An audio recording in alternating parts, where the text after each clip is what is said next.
একটি সম্পূরক কোশ্চেন করতে পারেন নেত্রকোনা 5 আসন থেকে নির্বাচিত মাননীয় সংসদ সদস্য জনাব মাসুম মুস্তফা। মাননীয় স্পিকার, আপনাকে ধন্যবাদ। আমি আল্লাহ রাব্বুল আলামিনের শুকরিয়া জ্ঞাপন করছি, যিনি আমাকে এই মহান সংসদে দাঁড়িয়ে কথা বলার সুযোগ করে দিয়েছেন। পাশাপাশি আমার পূর্বধলার সর্বস্তরের জনগণকে আন্তরিক অভিনন্দন জানাচ্ছি। মাননীয় স্পিকার, আসনের দিক থেকে আমি আপনার প্রতিবেশী, এই হিসাবে প্রতিবেশীর হক অনেক বেশি। আমি অনেকক্ষণ যাবত আশা করতেছি যে আমাকে একটা সুযোগ দিবেন, ভবিষ্যতে আশা করি সেই সুযোগটা আমি পাব।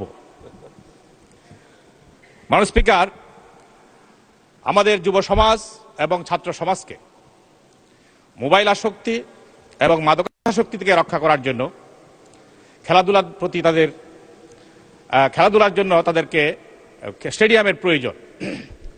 আমি আমার নির্বাচনী এলাকা 161 নেত্রকোনা 5 আগামী অর্থ বছরে একটি স্টেডিয়াম স্থাপন হবে কি না মাননীয় মন্ত্রীর কাছে জানতে চাই, মন্ত্রী মহোদয়ের কাছে।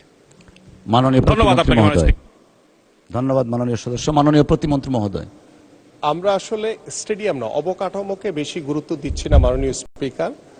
আমরা গুরুত্ব দিচ্ছি আমাদের খেলোয়াড় একটি সুস্থ জাতি গড়ে তোলার জন্য, আমাদের যুব সমাজ, আমাদের সন্তানরা কিভাবে বেড়ে উঠবে একটি সুস্থ মননশীল মানসিকতার মাধ্যমে, সেটিকে আমরা সর্বোচ্চ গুরুত্ব দিচ্ছি।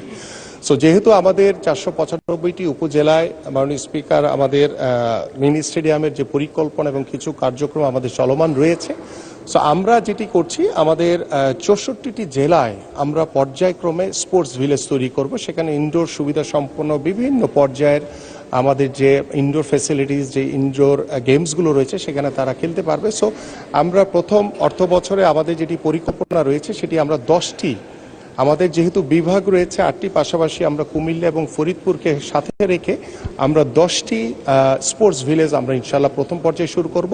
পর্যায়ক্রমে ইনশাল্লাহ আমরা 64টি জেলায় আমাদের যে স্পোর্টস ভিলেজ রয়েছে সেটা আমরা ইনশাল্লাহ নির্মাণ করব।